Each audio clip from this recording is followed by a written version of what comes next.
dan juga beberapa laporan dari KCC Glass yang sudah invest di Batang, dan KCC Glass juga melaporkan ke Bapak Presiden akan melakukan ekspansi dengan permintaan agar harga gas di dalam negeri bisa harga gas bumi tertentu yang sudah dirapatkan dengan Bapak Presiden.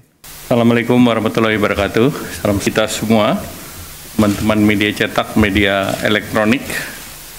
Saya diminta oleh Bapak Presiden untuk menjelaskan dari hasil pertemuan pagi hari ini dengan delegasi Korea. Sekaligus tadi saya melaporkan ke Bapak Presiden hasil daripada negosiasi kunjungan ke Amerika Serikat. Saya baru kembali dari Amerika Serikat dan tadi saya laporkan hasilnya ke Bapak Presiden. Yang pertama terkait dengan kunjungan dari delegasi Korea, itu ada sekitar 19 pengusaha Korea yang hadir, yang sebagian besar, 18, sebagian besar sudah berinvestasi di Indonesia. Nah, jumlah investasi yang dilakukan oleh 19 perusahaan tersebut, 19 grup perusahaan tersebut, antara lain ini totalnya adalah hampir 15,4 miliar US dollar. Dan di samping itu mereka akan ada rencana tambahan 1,7 miliar US dollar, dan secara total investasi dalam bentuk rupiah yang tadi dilaporkan dan sudah dilaksanakan oleh pengusaha tersebut adalah 269 triliun dan akan ditambah lagi 30 triliun. Perusahaan itu antara lain dilaporkan mengenai Lotte Chemicals, yang Lotte Chemicals rencananya akan diresmikan di bulan September-Oktober nanti, dan ini salah satu program pabrik petrokimia besar. Dan dalam kesempatan tadi dari perusahaan Lotte Chemical menawarkan partisipasi Indonesia, dan Bapak Presiden secara prinsip menyetujui Indonesia berpartisipasi di dalam Lotte Chemical tersebut, dan diberi tugas kepada Danantara untuk melakukan kajian dan melakukan tindak lanjut daripada investasi tersebut. Kemudian ada beberapa perusahaan lain termasuk KB Financial yang menangani Bukopin, dan ini juga melaporkan bahwa situasinya sekarang sudah profitable, jadi 4 tahun mereka tangani dan sudah menguntungkan. Juga ada perwakilan dari Hyundai Motor yang operasinya relatif baik, dan POSCO tadi menyatakan Pohang Steel yang bekerja sama dengan Krakatau Steel akan masuk dalam fase kedua. Dan mereka punya roadmap sampai 10 juta ton, dan fase pertama sudah selesai, dan fase kedua tentu diharapkan integrasi lebih dalam lagi. Kemudian beberapa industri termasuk EcoPro yang sudah melakukan investasi hampir 500 juta dolar di Morowali. Mereka membuat katoda precursor dan nikel smelter, dan juga beberapa laporan dari KCC Glass yang sudah invest di Batang, dan KCC Glass juga melaporkan ke Bapak Presiden akan melakukan ekspansi dengan permintaan agar harga gas di dalam negeri bisa harga gas bumi tertentu yang sudah dirapatkan dengan Bapak Presiden. Kemudian juga dibahas tentang terkait dengan perusahaan LX International. Nah, mereka bekerja di batubara, di nikel, dan yang lain, termasuk di plantation. Mereka juga akan terus melanjutkan investasinya sampai dengan $500 million US dollar.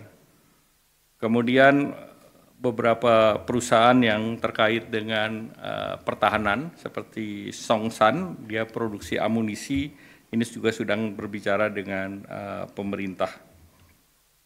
Dan kemudian juga perusahaan yang bergerak di SK terkait dengan plasma konvalesen, mereka juga mengatakan sedang membangun pabrik di Cikarang, dan diharapkan dengan pabrik Cikarang tersebut kebutuhan Indonesia terhadap plasma konvalesen semakin terjaga. Nah, dari segi Korea sendiri, mereka mengapresiasi pertemuan dengan Bapak Presiden yang berjalan secara terbuka, dan Bapak Presiden mendengar satu persatu, dan itu yang membuat mereka sangat mengapresiasi keterbukaan pemerintah. Nah, selanjutnya saya ingin melaporkan terkait dengan negosiasi tarif dengan Amerika. Dalam negosiasi tersebut, kami bertemu dengan US Trade Representative, Secretary Commerce Besen, Secretary Commerce Lutnick, Secretary Treasury Besen, ketemu dengan Direktur Nasional Economic Council, dan juga dengan beberapa dari negara lain, antara lain pertemuan secara virtual saya dengan Menteri Luar Negeri Australia, Don Farrell, Menteri Trade dan Industri Korea Selatan, Mr. Degen An, dan juga bertemu dengan beberapa perusahaan semiconductor Amerika seperti Semiconductor Industry Association, United States ASEAN Business Council, United States Industry Indonesia Society, ada Asia Group, Amazon, Boeing, Microsoft, dan Google. Saya laporkan kepada Bapak Presiden bahwa secara prinsip apa yang ditawarkan Indonesia dalam bentuk surat yang diajukan tanggal 7 dan tanggal 9 mendapatkan apresiasi dari Amerika karena surat yang Indonesia masukkan relatif komprehensif. Jadi tidak hanya bicara mengenai tarif, juga bicara mengenai non-tarif tarif, dan juga mengenai rencana Indonesia menyeimbangkan neraca perdagangan. Jadi kita sebut itu fair and square. Jadi mereka neraca perdagangannya sekitar 19, kita berikan lebih dari 19,5. Jual beli langsung 19,5, namun kita juga ada proyek yang kita akan beli dari Amerika. Selanjutnya juga kami sampaikan, Bapak Presiden, ada rencana perusahaan Indorama untuk invest $2 miliar di Louisiana untuk blue ammonia. Kemudian terkait dengan critical mineral, kita juga berbicara dengan Amerika terkait dengan critical mineral, kemudian juga terkait dengan permintaan Indonesia terhadap tarif yang sifatnya resiprokal.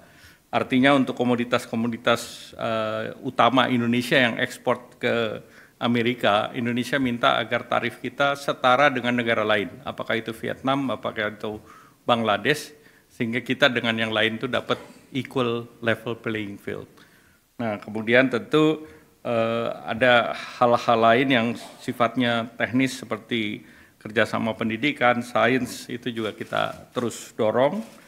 Dan dalam posisi ini USTR apresiasi posisi Indonesia untuk terus berdialog dengan mereka.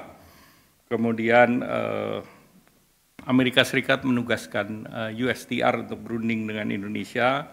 Indonesia sudah menandatangani non-disclosure agreement. Artinya apa yang sedang kita bahas itu hanya untuk dua belah pihak. Kita tidak publish ke masyarakat ataupun ke pihak lain.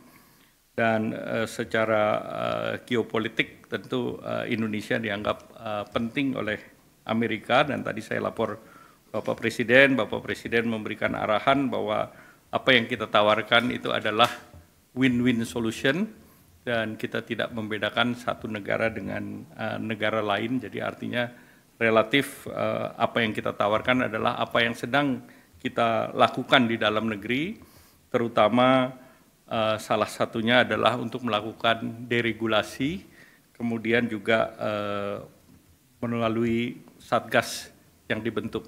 Tadi Bapak Presiden sudah menyetujui ada 3 Satgas yang dibentuk, yaitu pertama untuk tindak lanjuti perundingan investasi, yaitu Satgas Perundingan Perdagangan Investasi dan Keamanan Ekonomi. Dan ini Bapak Presiden sudah setujui. Yang kedua, Satgas yang sudah siap, yaitu terkait dengan perluasan kesempatan kerja dan mitigasi PHK. Dan yang ketiga, Satgas mengenai deregulasi kebijakan. Nah, tentu yang lain terkait dengan Satgas Peningkatan Iklim Investasi dan Percepatan Perizinan Berusaha. Nah, dengan Satgas dan perundingan ini diharapkan Indonesia bisa dalam posisi untuk mempercepat perundingan dengan Amerika Serikat. Demikian, kami dengan pemerintah Cina ada komunikasi juga. Jadi ini merupakan komunikasi ataupun negosiasi yang sifatnya bilateral, tidak menyangkut negara lain.